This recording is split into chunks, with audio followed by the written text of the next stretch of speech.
शहराचं पूर्वी एकेकाळी असणारे वैभव म्हणजेच हा रेव्हेन्यू क्लब या ठिकाणी तलाठी ऑफिस, मंडल अधिकारी आणि या सगळ्या लोकांना एक प्रकारचा हा क्लब जुन्या काळामध्ये मंजूर करण्यात आला. मला या इमारतीच्या खाली उभं राहायला सुद्धा भीती वाटते की एवढी इमारत ही आपण तुम्ही सगळे पाहू शकता.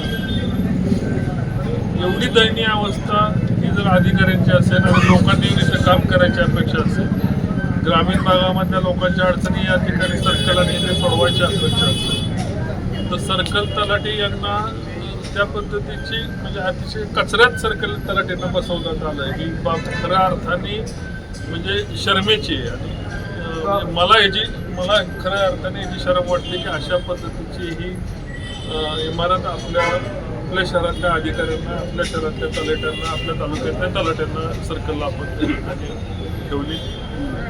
ज्यांनी कोणी याची जबाबदारी घ्यायला पाहिजे होती त्यांनी घेतली नाही. पण निश्चितपणे ह्या संपूर्ण ह्याचं पुनर्जीवन या रेव्हेन्यू क्लबचं करणं आणि चांगल्या पद्धतीचं या ठिकाणी रेव्हेन्यू ऑफिस, रेव्हेन्यू कार्यालय या ठिकाणी उपलब्ध करून देणं ही नैतिकदृष्ट्या माझी विशेष जबाबदारी आहे.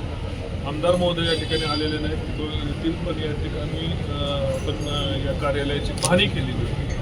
तर या अशा संकटरूपी इमारतीतून तलाठी, सर्कल त्याचबरोबर येणारे सर्व शेतकरी यांना लवकरात लवकर मुक्त करण्याच्या हेतूने आपण या पुढची पावलं टाकणार.